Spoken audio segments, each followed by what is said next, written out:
Hi, everybody. Well, here we are. I'm really going to do this. So this is the 5 secrets of how to find time when you think that you have none. Uh, and my very first time in this project that I have for 2022, which is to be live, to be seen, to up my visibility. And there's something about being live that makes me so nervous, like I'm sweating.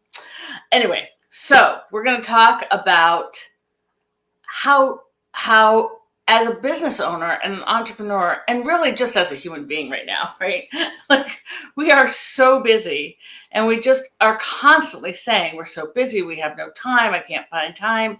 And then with my clients and business owners in general, the to-do list is never done. It feels 100% like you can't find 5 minutes to do one, an extra task or to get everything done that you've got to do, let alone find time for yourself, right? So I know that we've all been there.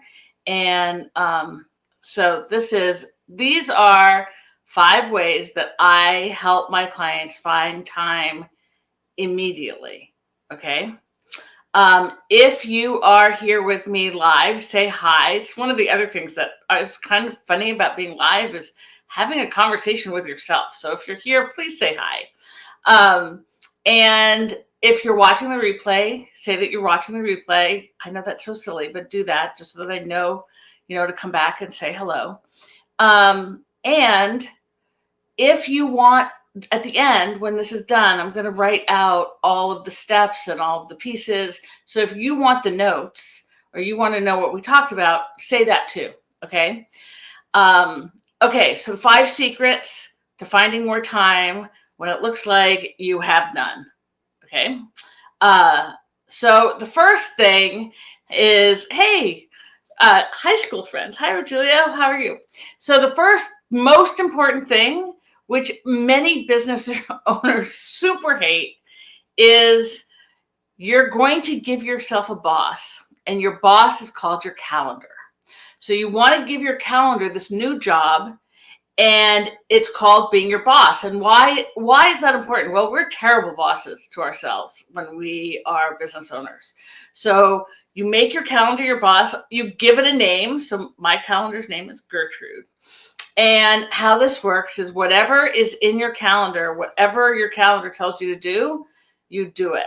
Okay, I know this really sounds bizarre, but as you do this, every single time you put something into your calendar, you're going to get in the habit of doing this quick calculation in your head about what am I actually saying yes to? Because if you say yes to it, then the deal is that you're doing it.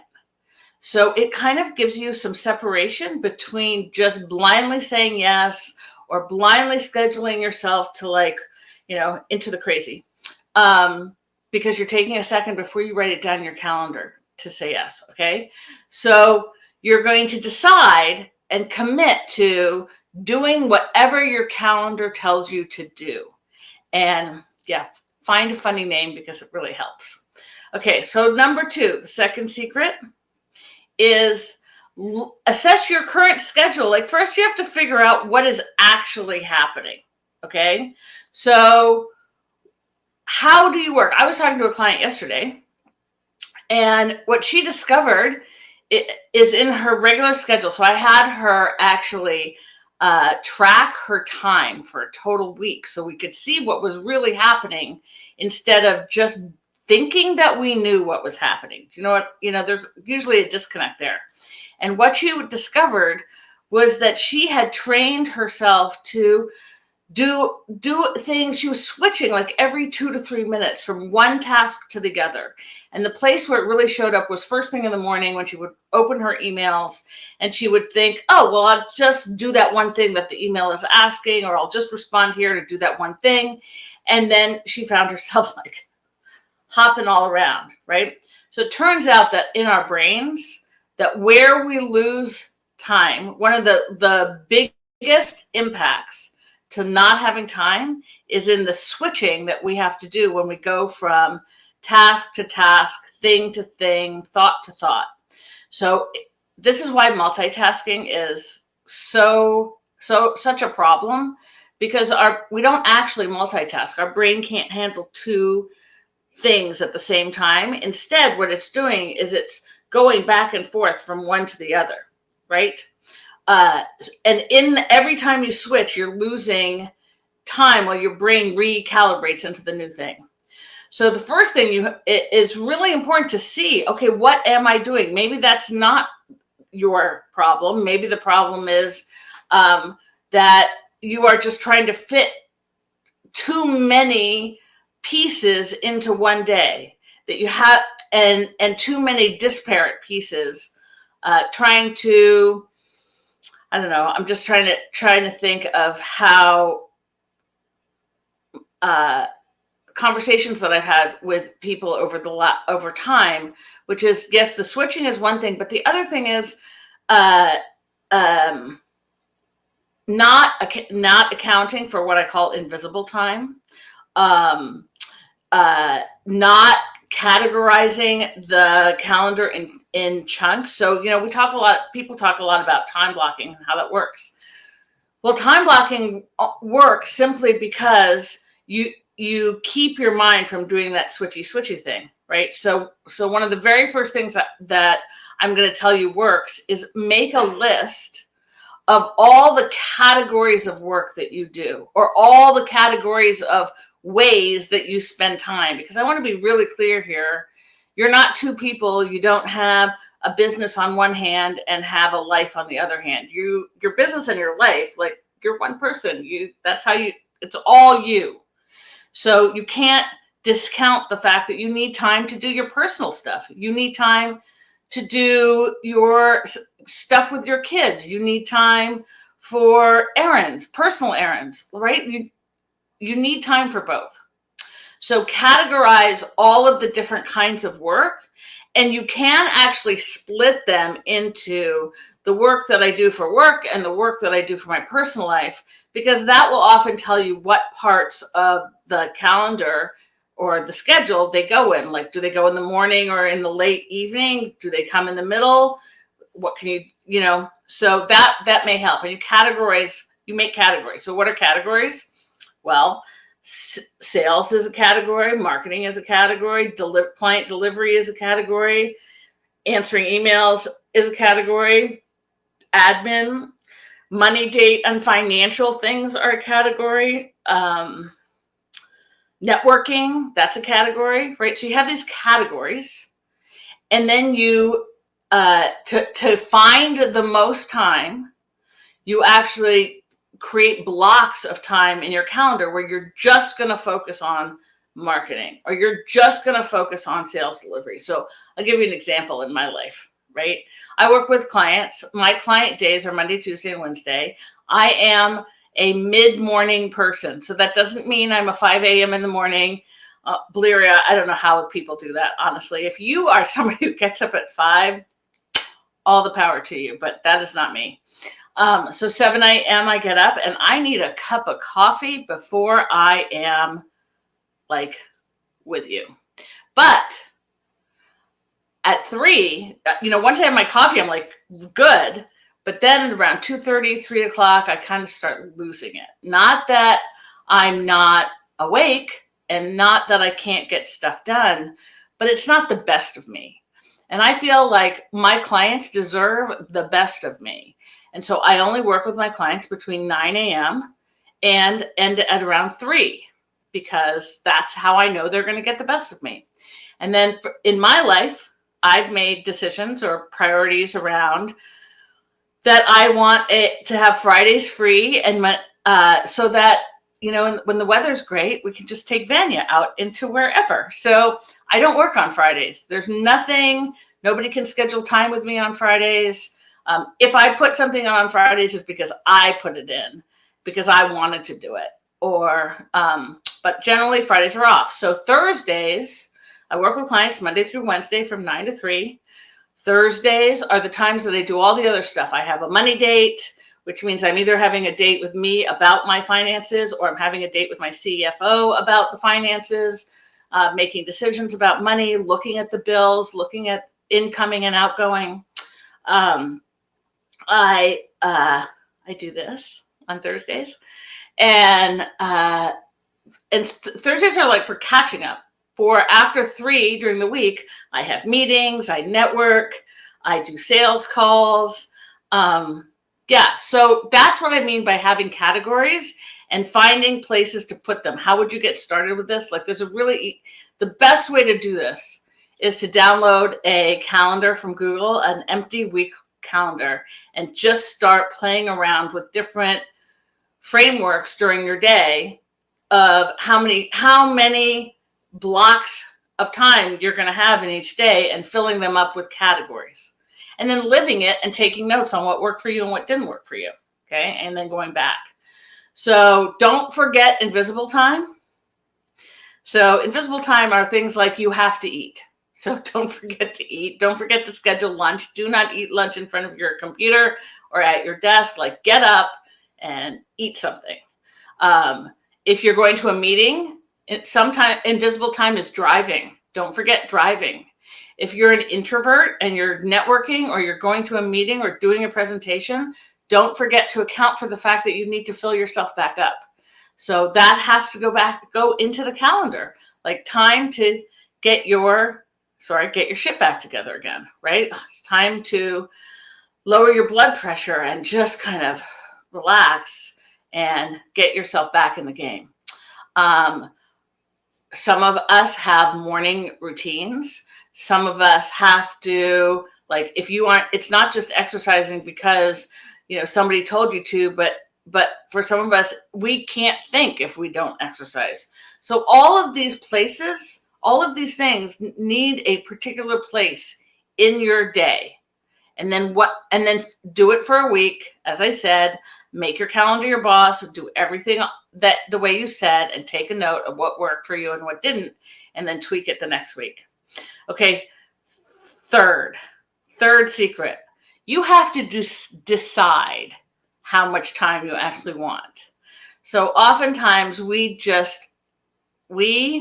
behave as if we're at the effect of time, as if it happens to us and we're just along for the ride. But that's not true. You decide how much time you want. How much free time do you want? How much time do you want to spend with your kids if you're home with your kids? How much time do you want to cook? Like I cook dinner in my house every night. Not because my husband isn't a good cook, but we've gotten kind of into this routine during the pandemic. He makes me breakfast in bed with coffee every morning, and he will make me lunch if I ask him to, and then I make dinner most of the time, unless I just like, oh my God, I'm not doing anything today. I'm just getting horizontal, which happens. Right. So I need time to cook because that is important to me. So I made that decision to do that. So you have to decide what it is you want. You have to decide what you want out of your hours, because we all only have 24. Okay. So decide personally. When I start working with clients, it's really important, if you're a business owner, that you have a full 24 hours every week with no work. When when you get to this point 2 or 3 years in, it can be pretty hard for some people to go from being used to working 7 days a week to taking a full day off, or even saying that they're only working for 5, but then they're answering emails, or hovering on the weekends. Your brain needs the break. So one of the decisions to make about what you want to see is, where is the 24 hours that you're going to 100% take off? And in my case, with my clients, we do 48 hours. We end up with 48 hours and vacations. So you have to decide when in your calendar, when are you going to take a vacation? When are you going to take time away from work? Whether you're going to stay home and enjoy where it is that you live in your house, and be off but be home, or whether you're actually going to go somewhere. For me, honestly, it's much easier to shut my brain off if I'm not home and my office is not beckoning. So I try to always have something planned to get out of here. That's why we have Vanya. Yep, that's why we have some place to just jump into and go to the coast if that's what we're going to do. But a full day, the weekends we close the door to my office. Weekends are off, period. But it took me a while to get there, right? So you need to make decisions about what's important to you. And then you have your calendar reflect that. It's really the first step to anything, making anything real happen in your life, period, at all, is, hey, Jordash, is deciding what it is you want. It doesn't just magically happen. It comes from you, just like giving your calendar bossness. Yeah, I call it bossness. Putting things in Gertrude, my calendar, is a decision that I make because of what comes out from what I want in my day or in my week, right? So you have to make a decision about how you want to spend your time.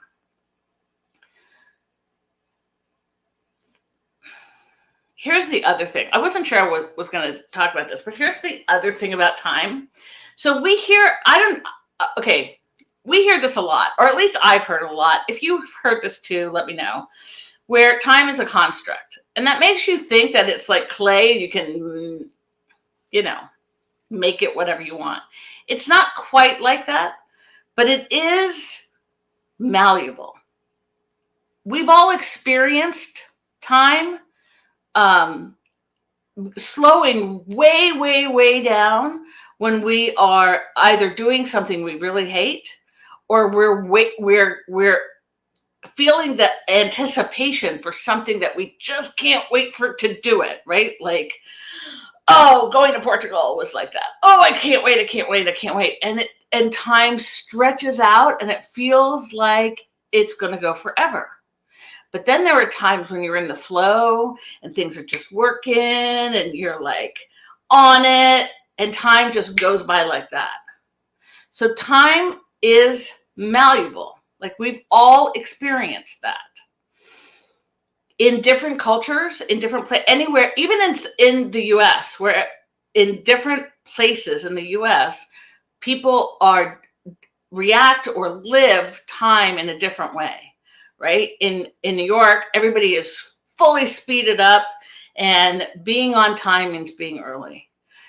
In Portland, where I'm at, it's a little more relaxed. And you have about a 10-minute window between saying you're going to be somewhere before somebody thinks you're late. But we are definitely more on time than places in the South or in Hawaii, right, where things slow way down. And this is true throughout the world. Every culture has its own relationship with time. And so part of working with your calendar and creating time for yourself is understanding your relationship with time because of where you are and the society that you are in, and then also making decisions about what you want. So that's number 3 is all about deciding. You have to decide, right? Number 4, the 4th secret, is you need to be able to delete and delegate. So on the other side of yes is no.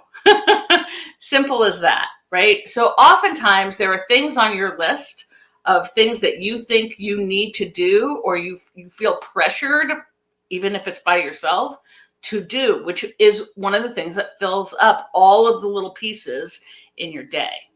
So delegating is taking a really good look at the things that you're doing and making a distinction between what are the things that you're doing that really only you can do, and what are the things that you're doing that somebody else could do. So that doesn't mean going out and hiring somebody or paying somebody right away, but at least getting clear for yourself that there's a difference between having to do something and choosing to do something. Okay. And so delegating is saying yes, but not doing it yourself. And there's a whole, there's a whole procedure. That's not the right word, but there's a whole way of delegating and hiring and deciding what you're going to give away and to whom you're going to give it, and then making sure that you have the right person to give it to. Like that takes a little bit of work, but the first step is identifying what is it that you can give away. So that's the first thing. And then in terms of delegate and delete, the second thing is deleting, like just downright saying no. What have you been saying yes to that really you should be saying no to, based on what your priorities are? So as a business owner, oftentimes we are invited to do many, many, many things. And so many of them sound fantastic and fun, or they would have a real impact. So you have to be judicious with yes. What is your intention in terms of what is it that you're trying to accomplish in a longer term, not just today, but down the road? What are the things that are going to get you there faster, or really just at all? What are the things that are important that you do that to get you to your goal? And then every time something comes up to either say yes or no to, then you have to decide, okay, well, in terms of the priority of getting from here to where I'm going, is this something that I need to say yes to now? Can I put it off till later? Should I say I'll get back to you, or we can talk about this down the road? Or is it just, it's just not in my priorities right now. Thank you so much for asking, but no. There also may be things just in your calendar that your schedule that you're doing right now that really, you don't have to say no to anybody else to delete them out of the things that you do. So you have to say no to you, not to others. So there's both the stuff that you say no to other people, but there's also the stuff that you say no to for yourself. And one of the things, I always say this, whenever you say no to something, you're saying yes to something else. They're like your hand, right? Like no is on this side, on the palm side of your hand, and yes is on the back side of your hand. And every decision has a front and a back. Like you can't separate them unless I was trying to split my hand in two. So you want to remember that when you're thinking about, again, committing, right? This all is wrapped up in boundaries and learning more about that it's okay to say no, not just to other people, but it's okay to say no to yourself. Because saying no to yourself often means saying yes to yourself in a different way. Okay, and five. So it's really important before you put anything in your calendar on the long term that you actually go in and block out the time that is the time you absolutely want to protect. So many of us just finished doing some 2022 planning, right? It was that time of the year in my office. And, I'm on my computer, so I can't show you with my phone. But in my office, I've got this big calendar hanging on the back of my door that shows the whole year. And it's a dry erase calendar, right? So the first thing I did, as soon as I got it, at the end of December, is I marked out the places that I knew that I was traveling, or that I had committed to my family, or like the things that were really important to me. Vanya, right? We're always gone for a month. So that had to go in the calendar. We're taking people to Portugal and then staying and doing a conference. And so that had to go in there. And there's a lot of travel, right? There's a lot of travel. And then my husband works in the school calendar. So those things have to go in the calendar. Those go in first, period. period. That's more important than anything else. Those things go in first. If you haven't done that yet, so it's really hard to do next week from this week. So I recommend that you actually open your calendar to, see, we're about to go into February. So open it to March or open it to April, and then look at the rest of the year from there and mark out everything that you're going to protect. Like I protect my weekends, right? If you don't block it out, something else will fill that spot. That's just the way it goes. If you don't take the calendar by the horns, I don't know. If you don't take it and actively insist that this time is sacred to you, then you will whittle away at it. It just is the way it is. So the 5 secrets, I'm going to say them again, is give your calendar a new job, name her, make her your boss. Sorry, I say her because my calendar is a her. Her name is Gertrude, as I said. Assess your current schedule, right? So you know where your time is going. Track your time for that first week. Know where your time is going, and then bunch your categories, your tasks into categories, and block categories of time, and just do that one thing in that time. So assess your current schedule so you can then time block. So that's number 2. Decide how much free time you want in your calendar. So you have to make that decision, and then make sure, I mean, that kind of goes with the last one, right? Block out, but we'll get there anyway. So decide how much time you want in your calendar. Delete and delegate. Delete the things that really you're just doing because you said you would, but really don't have value to you anymore. Delete the things that aren't going to get you from here to where it is that you want to go. And then delegate the things that you can, that you're doing that somebody else could do. Delegate them one by one, and so that you can create more time for you, and then really focus on the things that only you can do. And then make sure that you are blocking out the time that you want to protect in advance, and that you keep true to the boundaries that you're creating. So those are the 5 secrets. I hope that will help. Please put down, let me know what your biggest issue with not having enough time is. And also then let me know, come back and let me know how these things work for you. And I will see you again soon. Bye. Thanks you guys for watching. Bye.